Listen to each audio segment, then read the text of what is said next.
It's the 2020s and the world is burning around me. It feels like every month there's some new era-defining event happening. It's going to go down in history books, and I'm going to tell future generations that I survived the most insane years in recent memory by watching an uncomfortable amount of anime, giving my right arm a workout to the point I look like the monster from Left 4 Dead, and playing video games till dawn. I mean, the sheer amount of media I consumed in 2020 is absurd to think about. I definitely could have started and reread 1000 chapters of One Piece if I wanted to. And if they had a sequel called Two Piece and a Biscuit, I could have read all of that too. Xenoblade, Ghost of Tsushima, Dragon Quest XI, Persona 5 Royal, Final Fantasy VII Remake, Yakuza 7, and those are just the role-playing games. But from all of the things this year regarding gaming, one of them stands out above the rest, and that's my game of the year.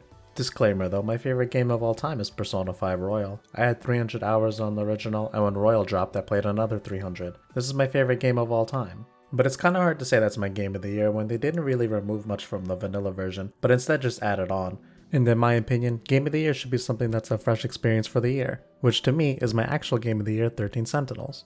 13 Sentinels is kinda that game that has everything going against it on paper, and I think it's a shame because the game is fire. For starters, it's PS4 only, so it's console locked. It's also made by Vanillaware, whose games are, for the most part, stuck on the console they released on. The only example being Muramasa getting ported over from the Wii to the Vita of all consoles to choose from years later.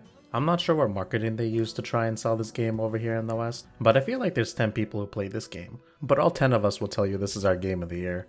I do feel bad for the marketing of this game. It's one of those things you aren't really supposed to talk about. The less you know, the better. Marketing also doesn't help when you see a bunch of high school kids talking in a classroom for the trailers like you've seen 100 times before in your animes. I had people tell me this is a weeb game that only true weebs will play, and I mean, yeah, that's a pretty accurate description of me. But those same people bought this game on launch, so who's really winning here? But even if you're not into the anime aesthetic, I'd still recommend this game in a heartbeat if you like a good sci-fi story with a strong narrative. So what's it about?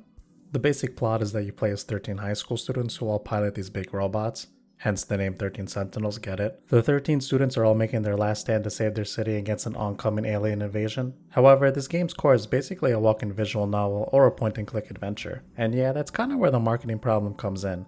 How exactly do you sell a game that's mostly about reading? Well, I'll tell you, it's because this game has one of the best plots I've seen in a video game of the last decade. Cue corny joke where I talk about how large this character's breasts are. You know, I definitely didn't expect the story to be this well written. I played Vanillaware's previous games like Odin Sphere and thought it was cool. And I tried to understand what was happening in Dragon's Crown, but I kept getting distracted to really understand what was going on.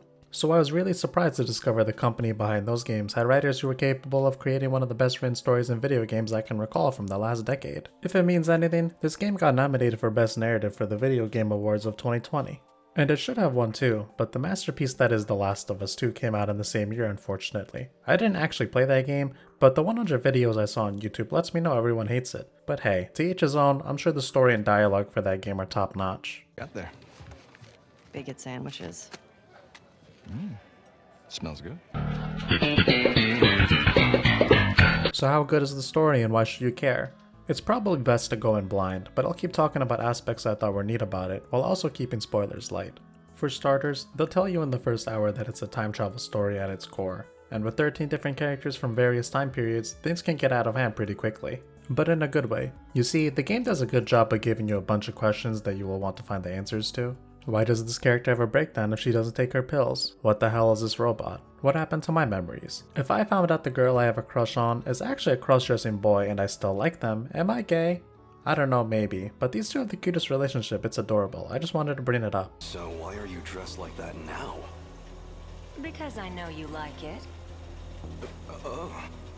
Once you want to find out the answer of what's really happening to even one question, you're hooked. You keep playing one character's story to uncover their plot, but then they tease you about a revelation to another character's plotline. So then you go see what's up with them, and the cycle repeats. Trying to make sense of what is going on in the plot is simply fascinating. For example, there's this bathroom in the game that looks like a bomb went off in it. You ask yourself, what happened in the bathroom? And you discover about half the cast is somehow involved regarding this bathroom in one way or another. It's uncovering mysteries like this that really makes this game so enjoyable to me. As I was collecting bits and pieces of information trying to uncover the truth of what happened, I couldn't help but be reminded of the same curiosity I had as a kid, also wanting to know what girls do in the bathroom. You'd think the plot is absurdly confusing because each character has their own story and you're constantly jumping back and forth between them. I mean hell, I even had a physical notebook and pen writing down notes trying to understand what exactly is happening. But then you beat the game and they somehow managed to weave everything to make complete sense by the end of it. I really couldn't describe it better than storytelling at its finest. Goes without saying, but a great story needs to have interesting characters in order to be entertaining. And with 13 of them, you'll be sure to find one you like, if not all of them. Personally, I found myself attracted to Amaguchi. He has dreams from 40 years in the future and even has a pop idol talk to him through his TV. But you may not like him. Maybe you're more interested in the World War II student thrust into the future, who was blown away after discovering the futuristic invention known as the burger. Or maybe his friend who's in the same scenario, but instead obsessed with the yakisoba pan. I wish I could have seen him discover my personal favorite fast food item, the Popeye's chicken sandwich, because I'm sure his mind would have been blown away.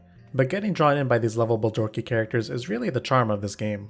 Also, one of the sickest things about this game is the ability to explore at your own pace. After the 2-hour long prologue, the game opens up and you get to play however you want. Want to do one chapter per character? Do all of one character's story until you can't advance anymore? How about do all the combat sections in one sitting? There are a few restrictions the game will set so you can't discover things you aren't supposed to yet, but for the most part it's pretty lax. It really feels like the developers want you to discover things at the pace you want them to be discovered, while also being finely crafted to not just outright have the whole flow of the story be ruined for you. And this allows your own playthrough to feel very personal and unique. I've seen playthroughs where people came to completely different theories than me while playing, simply by doing the order of character stories different. One thing I didn't really mention yet, the art here is simply drop dead gorgeous, not much to say. In terms of anime games, Vanillaware is up there as a contender for the best of the bunch. I'd put them up there with Arc System Works in terms of making your anime playable and looking damn good while doing it. I think it's kind of a shame, however, that during combat you can't really see your mechs fighting the actual alien monsters you're fighting. You do get to see them individually in the story, but not actually fighting. Instead, there's a little movie preview for some of the moves you'll be using in game. I thought it'd be a wet dream to have the combat in this game look similar to the other games they did in the past. But it's not a big deal since it's a visual novel at heart, so who really cares? When we play visual novels, we're here for the story, not the hentai scenes. So I actually looked up how much fate dojins there are, and yeah, never mind, terrible example. To touch on the combat a bit more, I consider the combat to really be a break from reading all the dialogue you'll have to go through while playing this game. The combat isn't bad, just unique. There is some fun to be had here, but I often found myself just picking moves with absurd AoE for groups, and one-hit moves with ludicrous damage for big enemies, and put my brain on autopilot. Oh, and one last thing, the framerate during these battles, oh my lord. I played on a base PS4, and I was legit scared it was gonna stop working. I mean, I felt like I was getting 10 frames per second during some of these fights, specifically from the final battle in the game where they just throw a bunch of enemies at you. It was pretty scary in terms of performance. I don't know if it's better on the newer consoles. It didn't crash or break my system, but hey, at least it runs better than this. So yeah, story was insane, you gotta experience it for yourself. I thought it was sick, maybe you will too. Consider checking it out. If you like great narratives, this is one of the best stories in a game I've experienced in actual years, and you won't be disappointed. It hasn't even been 4 months, and I've seen this game go on sale for $30, and it's only going to get cheaper as time goes on. This is the last PS4 game I played, and I gotta say it's also one of the best. Couldn't think of a better way to describe it than the last hidden gem the PS4 gave us that deserves to be celebrated for years to come, as it really is Vanillaware's magnum opus.